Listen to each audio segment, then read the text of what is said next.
മിന്നാമിനിങ്ങളെ നമ്മളെല്ലാവരും കണ്ടുള്ളതാണ്. രാത്രികാലങ്ങളിൽ പൊട്ടുവട്ടായി തെളിയുന്ന വെളിച്ചം നമ്മളെല്ലാവരെയും അത്ഭുതപ്പെടുത്തുകയും സന്തോഷിപ്പിക്കുകയും ചെയ്തിട്ടുണ്ട്.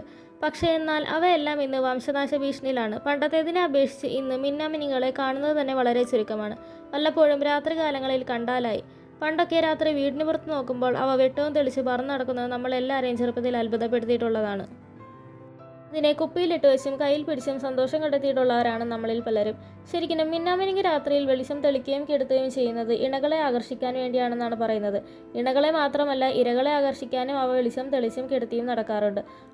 അവയുടെ അടിവയറ്റിൽ നടക്കുന്ന രാസപ്രവർത്തനം കൊണ്ടാണ് ഇങ്ങനെ വെളിച്ചം വരുന്നത്. 510 മുതൽ 570 നാനോമീറ്റർ വരെയുള്ള മഞ്ഞ പച്ച വെളിച്ചമാണ് ഇവ ഉൽപ്പാദിപ്പിക്കുന്നത്. എന്നാൽ ഇന്ന് മിന്നാമിനിങ്ങളെ കാണുന്നത് തന്നെ വളരെ ചുരുക്കമാണ്. ഇനിയുള്ള ജനറേഷൻസിന് മിന്നാമിനിങ് വെറും കഥയും പിക്ചേഴ്സും ഒക്കെയായി മാറും എന്നാണ് ഗവേഷകർ പറയുന്നത്.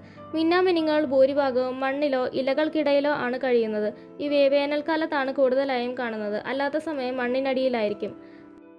നഗരവൽക്കരണം, വനനശീകരണം, കീടനാശിനി പ്രയോഗം എന്നിവ ഇവയുടെ വംശനാശത്തിനും പുനരുൽപാദനത്തിനും കാരണമായിട്ടുണ്ട്. കൂടുതലായും കീടനാശിനി പ്രയോഗമാണ് കാരണം. കാർഷിക മേഖലയിലെ കീടനാശിനി പ്രയോഗം മിന്നാമിനിങ്ങളുടെ ജീവനില്ലാതാക്കുക മാത്രമല്ല, അവയുടെ ലാർവകൾക്ക് ആവശ്യമായ ഒച്ചുകളെ നശിപ്പിക്കുകയും ചെയ്യും. അതുമാത്രമല്ല, രാത്രിയിലെ പ്രകാശ മലിനീകരണവും ഇവയുടെ വംശനാശത്തിന് കാരണമാണ്. മിന്നാമിനിങ്ങളുടെ സംരക്ഷണത്തിന് ഏറ്റവും വലിയ ഭീഷണികളിലൊന്നാണ് പ്രകാശ മലിനീകരണം. ഇത് അവയുടെ ഇണചേരലിനെ ബാധിക്കും. അങ്ങനെ അടുത്ത ജനറേഷൻസ് ഇല്ലാതാകുകയും ചെയ്യുന്നു. എന്തായാലും ഇനി ചിലപ്പോൾ കുറച്ചുനാൾ കഴിയുമ്പോൾ മിന്നാമിനിങ് ഒരു പാട്ടായും കഥയായും ഒക്കെ മാറിയേക്കാം. ഇതുപോലത്തെ കൂടുതൽ വീഡിയോസിനായി ചാനൽ സബ്സ്ക്രൈബ് ചെയ്യുക.